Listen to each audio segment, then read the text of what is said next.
Hello and welcome to another episode of The Bull. My name is Lester Kiewit. And I'm Tara Roos. And here we talk of politics, parliament and a little bit of pop culture with a hot take.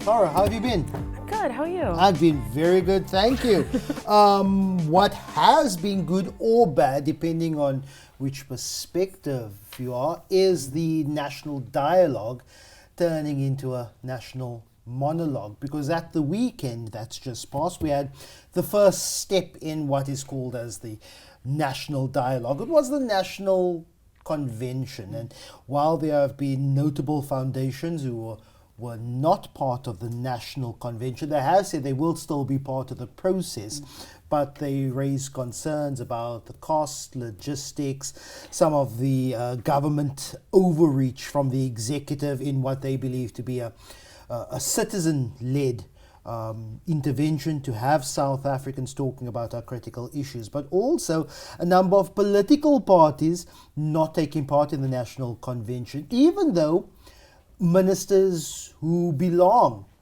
to the National Government of Unity represented at the National Convention in their ministerial capacities, even though some parties like the Freedom Front Plus and the Democratic Alliance saying that officially we're not part of this process. So maybe let's start here. Do we need a national dialogue? Absolutely not. And I think I say this for two reasons. Look, I understand why the costs are so high. So the initial plan for the national dialogue was that they wanted to go into every single ward, in every single province, all over the country, and they wanted to have and listen to the concerns of South African citizens. And that is a robust task and will cost a lot of money.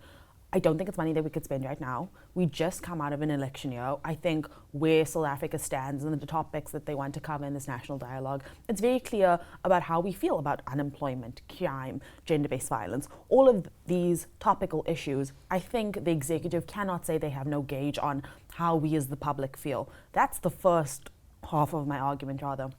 In the second half, we're in a G20 year. Do you know how many branches of the G20 there are? B20, T20, C20, Y20. You have all these different subset groups who are already dialoguing, who are already talking about the issues in the country. Why do we then need to have another forum for this to happen? I think that the costs are too high. I think that we do not have money in the fiscus right now for this national dialogue. I also think, and I know he wants this to be part of his legacy, but I think at this point Cyril should just scrap it. But do we have sufficient democratic participation? If we look at probably the most important gauge of democratic participation, definitely not the only gauge, but the most important gauge of democratic participation, that being our last national election, 58% turnout rate. I ask, are people participating in ward committees? Are they participating in subcommittees? Are people participating in civic forums? Are parents participating at school governing body level, which is also a statutory based body for schools to determine in school communities? I don't think South Africans participate enough, and there could be many reasons. I'm busy, I have a job to look after, I'm tired, I want to spend quality time with my family. So when I get home, hearing there's a street committee or ward committee tonight, it's probably the very, very last thing on my priority list. Do South Africans participate enough, actively participate in a democracy? Democracy is not just a static thing, it is a goal to be achieved. Do you think South Africans participate enough? Absolutely not. I think we look at how low voter turnout is. I mean, I think getting to work in Parliament and seeing firsthand how little people comment on the polls, how little people come to committee hearings. And look, that is a privilege to take the time to educate yourself about these different procedures and make sure that you are participating in democracy. I think the mere fact that we look at how low democratic participation is in this country and then equate everyone sitting around a table and talking about it is somehow going to magically fix that. Like, I think absolutely not. And I think even the mere idea, look, the call is coming from inside the house. I think this idea that the government's like, no, we can go into these various wards any day of the week and listen to what people have to say and collect almost do like a census of where we are as the South African public. Do you know why people could potentially come to this dialogue? Because they're unemployed, because unemployment is so high. Maybe let's fix those issues first before we spend 700 million rand on a TED Talk. Is it the case of, look, be active, be participatory, but is it the case of, in terms of, if everything runs well, people take a democracy for granted and they don't participate. If things go bad, people become jaded, disenchanted, and then they don't participate. Is there ever a perfect opportunity for people to say, you know what, I want to participate. I want to know what the presentation is from my ward councillor. I want to know what's in the budget proposal for my municipality or my province, or maybe even a national bill. Is that damned if you do, damned if you don't, because people don't seem to care about that. Democracy is actually a verb. It's something that we do. I think a lot of people think that voting every 5 years is magically going to fix anything. But my biggest complaint with the South African public, and I get pushback on this a lot, but I'm like, I don't know, I feel like the South African public is in a toxic relationship with the government. In the sense of being like, there are ways in which you as the public can have your voice heard, more than voting, right? When you look at a local level, you could contact your ward councillor, you could comment on the bills that are going into Parliament.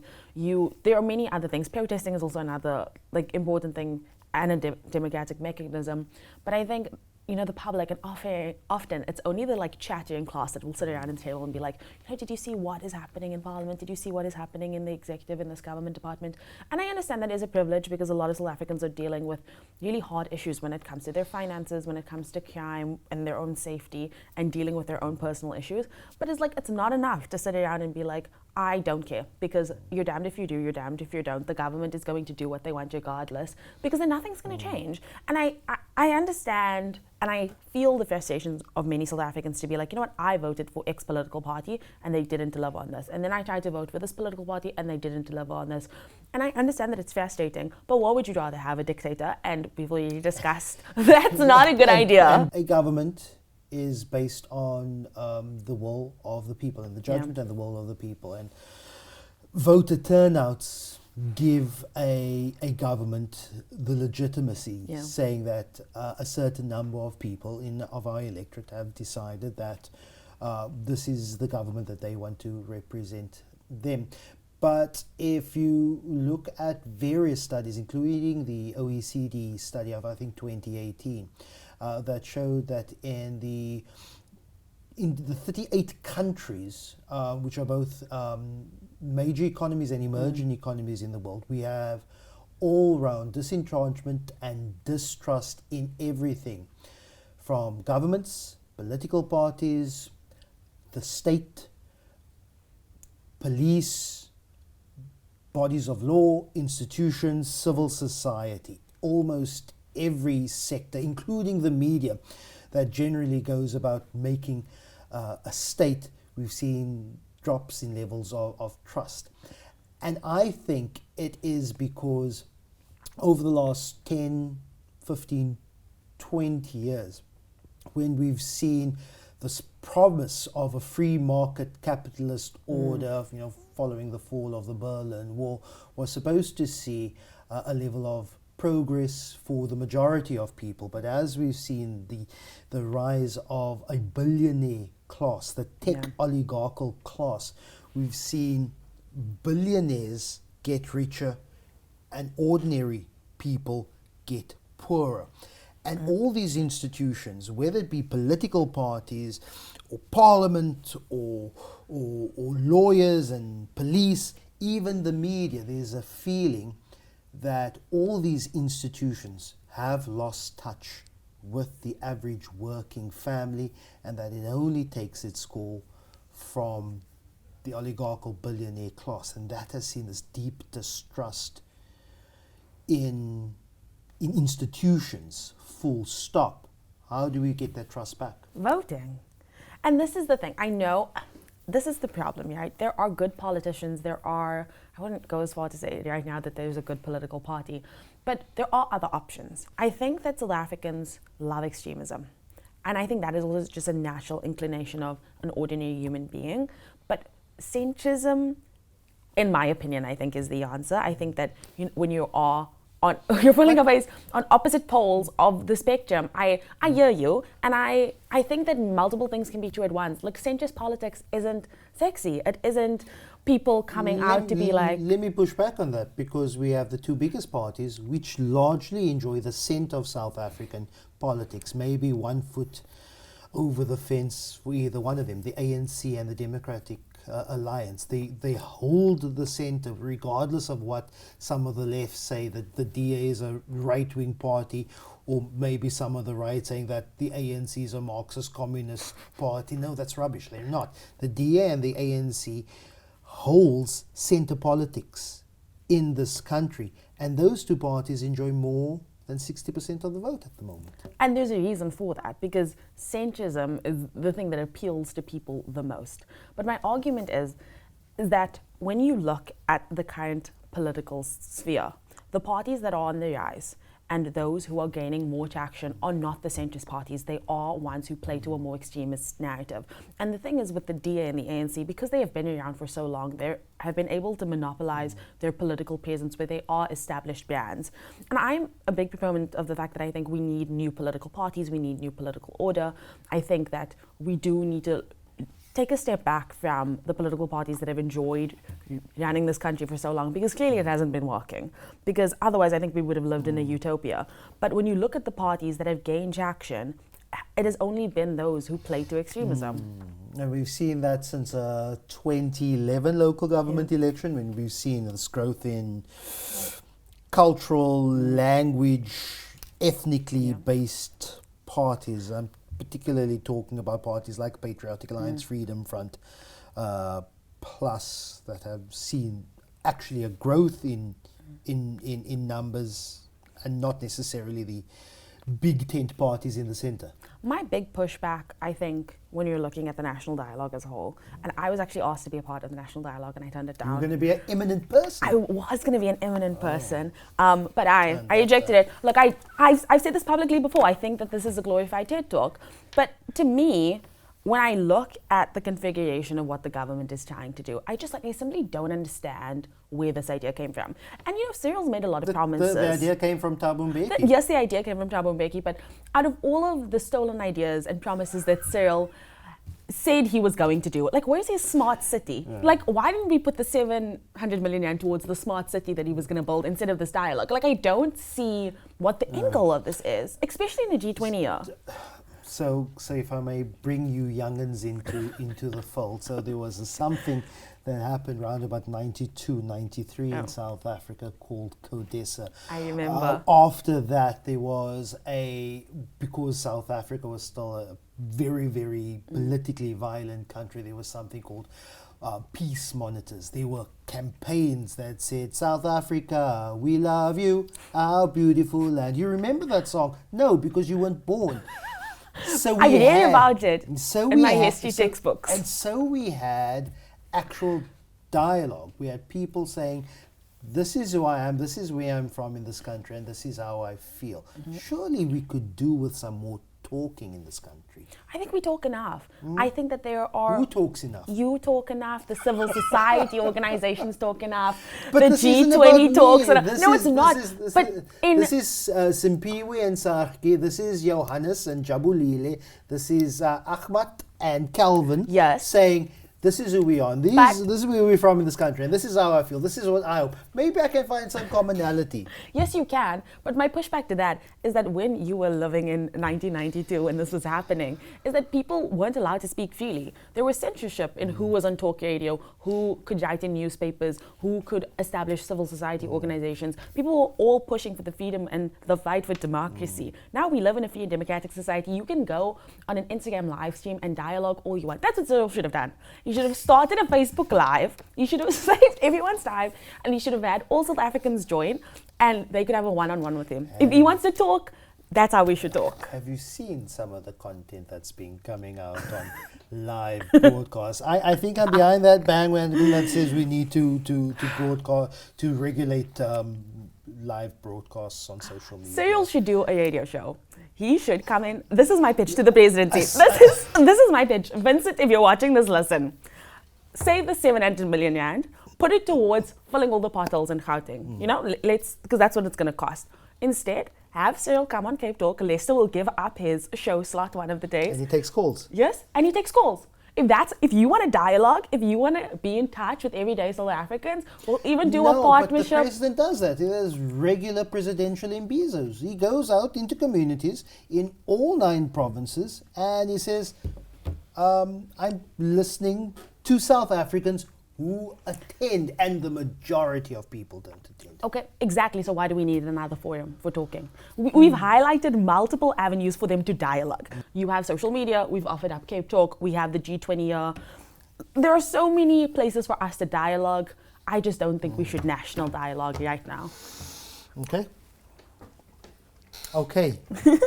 Yet to be born in 1992. Were you born in 1992? No, I'm born in 1984. Oh. I'm a 41-year-old South African black man. Okay. I was born in 2004. What?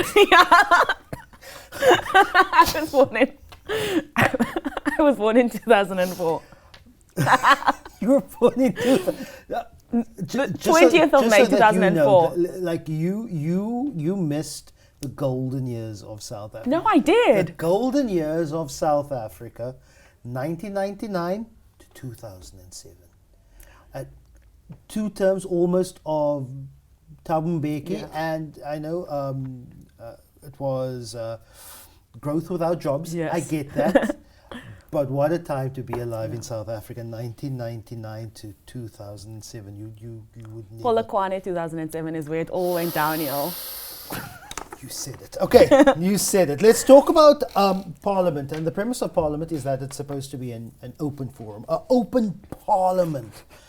But various things have happened. The most topical at the moment is, of course, the Parliament fire of 2002. But also, before that, you had a securitization of Parliament. Jacob Zuma, during his presidency, putting up barbed wire, positioning police officers around Parliament, very much a securitized environment.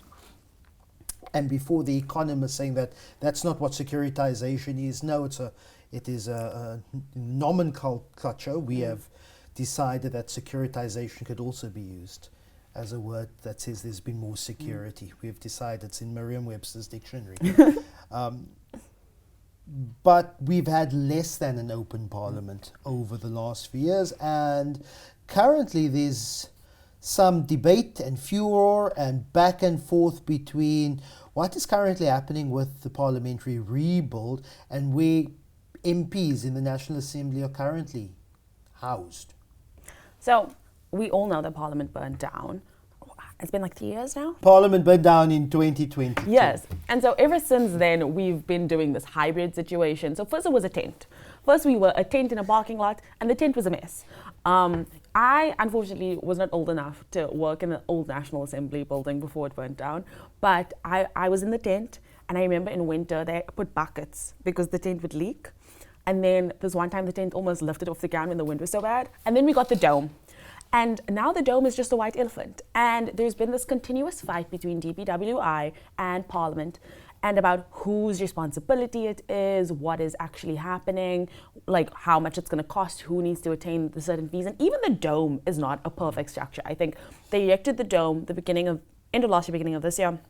Even though the dome would shake, they would also have to put buckets in when it was leaking. They still wanted to put like a second level on the dome. There was an issue with the air conditioners. Yes, air conditioners, like it would get so hot in there. It was just a mess. And so now we've been doing hybrid formats. So a lot of committees are still online. They use the Good Hope Chamber sometimes, but that doesn't allow, I think, for more involvement from the South African public, and also I think just from now being on the media side, like you must stand. There's nowhere for you to sit.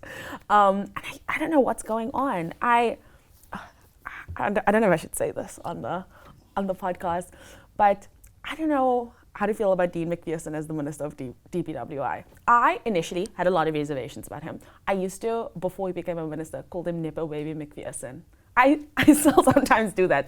But then he came in and I was like, you know what, he's doing a good job. And then this happened. And there's been a lot of other issues in his department, and I just don't understand. There was a particular meeting it was the committee that looks at the infrastructure of Parliament, and they were having this back and forth in the discussion, but they were like, oh no, about why the certain transfer hasn't gone through. And the Speaker's office in Parliament told the representative from DPWI, it's because you didn't send us the banking details. I was like, this is a 3-month backlog. It was like, because you didn't send us the banking details? Like, this is what's going on in the government. You could have EFT, like, e-wallet, you're telling me you know all these people on a day-to-day basis. You can't just call someone up and say, please send us the department's banking details. Like, no, I fear.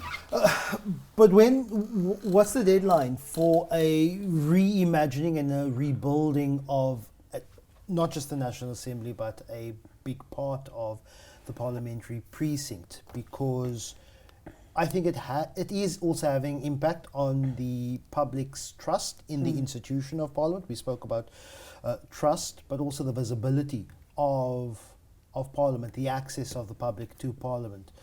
We're looking at 2026 with Dean McPherson saying probably even 2027. And I think this isn't a cheap project, right? Like, we're talking about 40 million South African rand, yeah? And when you look at what is currently going on, like the fact that we can't even have a place for MPs to discuss the state of the country, I think is really reflective of where the state of the country is. And it's this constant like back and forth game of like, whose issue is this? And why does no one want to step up and take responsibility? Firstly, I don't think the new building of the National Assembly will be done by 2026. I think that is also going to be delayed. We'll probably be lucky if we get it by 2029. And then time for our hot takes of the week. Mine is, I have no evidentiary proof. This is a hunch. This is a feeling, and most importantly, this is an opinion. I actually think that there is more cooperation between the National Colour Congress and the Patriotic Alliance than many people would think. And I know that in the past there hasn't been two friendly words between Gayton McKenzie and Fadil Adams. They've seemingly warmed up to each other over the last while. And why I think that there's probably more cooperation than we think. There is, under our current way we format and we constitute our parliament, that's through a proportional representation system. Depending on how much votes you get, and there's a calculation, you could come up with a couple of number of seats. But the system actually rewards parties with not the lowest but fewer number of votes, which means you still could possibly sneak in with 1 or 2 seats. What the Patriotic Alliance has 9 seats? 9 seats of Parliament. Fadil has 2. Fadil has 2. So what would happen is, if these two parties were to merge, they could actually sit with a situation where they have fewer seats in the National Assembly. But if they operate as 2 separate entities under the same ideological basis of coloured nationalism, you actually have the chance of getting more seats. And some parties are doing this. Already we're seeing in local government by-elections, for example, a bold one would South Africa would tell Action SA, you know what, we won't put up a candidate there, but we will support you. If in turn you don't put up a candidate here and you support us. So that means when we get to council, we actually have more seats than we would if we had contested as one party. And I have, again, it is an opinion, but I think there's actually more cooperation between those two parties than some would believe. I could get behind that. I think when you look at Fadil Adams' National Coloured Congress, who has been very vocal about their support for Palestine, I think that could contradict with a lot of where Gayton McKenzie gets his money from. I mean, he's also been a very avid advocate for Israel, and so I think that could have an ideological clash and also could contribute to them coming together and bringing their total vote down. My hot take of the week, I think that the reason the DA hasn't filled their deputy ministry position in DPWI is because it's going to be Mark Burke, another white man, which again, out of all of the white men they could have chosen, I think that he is probably the most competent and would be one of the more competent cabinet members on the DA slate. But I think they haven't announced it yet because they're waiting for the heat to die down, because when Liam Jacobs left, he had said, why have they not put any coloured people in their slate? And they haven't. Because when Liam Jacobs left, he had said, why have they not ascended anyone who is coloured to their ministries or deputy ministries? And now they're going to put in another white man, and I think that they're worried about how that's going to play out. I think once the police commission inquiry closes, they'll give a name forward. I think it's going to be Mark. I see no one else. But I just find the whole posturing of the DA's argument now being like, you know, they called it policy paralysis about why Donald Trump had increased our tariffs to 30% when all other SADC countries were 15%. And I thought that was so interesting because I'm like, you have an in at the department that deputy ministry is waiting to be filled and you're actively choosing not to fill that position. No, if you look at the cooperation between DTIC and agriculture, John Steenhuisen and Parks are holding a joint press conference, and John Steenhuisen saying, we're going to send our stone fruit, our pears, our peaches, our plums, our nectarines, we'll send them to China. We'll send someone who also shout to Rennebeek to China. And that's when you had Parkstow says, yeah, we support the agricultural minister on diversifying our export opportunities. And exactly, I think that there's a lot of internal cooperation. There's no reason why they shouldn't fill the seat. I'm of the opinion, I think Mark will be a good deputy minister, but I think they're really worried about how it's going to play out in the public narrative. Optics. Let us know what you think down in the comments. Thanks so much for joining us. We'll be back soon with some special episodes of The Bull in